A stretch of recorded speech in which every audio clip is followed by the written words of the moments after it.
السلام علیکم۔ خبر شامل کریں گے نمائندہ خصوصی سید کمیل حیدر شیرازی کی۔ مرغب 22 فروری کو بسم اللہ میرج ہال 3 ڈے والی میں خضر ایجوکیشنل کمپلیکس کی 21ویں سالانہ تقریب تقسیم انعامات ہوئی، جس میں تقریب کا آغاز تلاوت قرآن پاک اور نعت رسول مقبول صلی اللہ علیہ وسلم سے ہوا۔ اس میں مختلف کلاسز کے بچوں نے اسلامی تقریریں، فنی تقریریں کی۔ مزید جانتے اس رپورٹ میں۔ میں ہوں سید کمیل حیدر شیرازی، نمائندہ خصوصی شرکپور۔ اس وقت میں موجود ہوں 3 ڈے والی میں۔ یہاں خضر ایجوکیشنل سکول ہے، اس کا 21واں سالانہ تقریب ہے، جس میں ہمارے ساتھ اس وقت ادارے کے پرنسپل میڈم تہمینہ موجود ہیں۔ آئیے ان سے بات کرتے ہیں کہ اس نے یہ پروگرام کس طرح یہ سارا انہوں نے کوریج کی۔ خضر ایجوکیشن سکول ٹیچر ہمارے ساتھ موجود ہیں، پرنسپل۔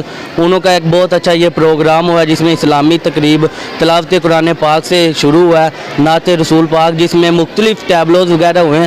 آئے ان سے بات کرتے ہیں انہوں نے یہ سارا پروگرام کس طرح مینیج کیا اور ٹیچر کی اس میں کیا جو ہے وہ مشکلات پیش آئی، کس طرح بچوں کو ہینڈل کیا اور کتنے دن سے یہ ان کی ٹریننگ جاری تھی۔ السلام علیکم میم۔ وعلیکم السلام جی، آپ نے یہ پروگرام کتنے دن سے مینیج کر رہے ہیں، کتنی محنت، کیا مشکلات ہے؟ یہ تقریباً ہمیں 1.5-2 ماہ سے ہم نے یہ پروگرام شروع کیا ہوا ہے اور پورے 2 ماہ سے ہم اس پروگرام کی تیاری کر رہے ہیں۔ اس میں ٹیچرز کا کیا آپ کے ساتھ تعاون ہوا ہے؟ یہ سارا ہی تعاون میری ٹیچرز کا ہے۔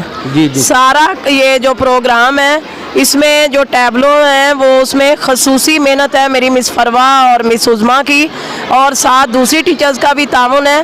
اور جو دوسرا پروگرام ہے اس میں مس انیلا ہیں اور فاطمہ ہیں اور اس کے علاوہ مس نویدہ، ان سب نے مل کے بچوں کو تقریریں وغیرہ اور یہ جو چیزیں ہیں وہ انہوں نے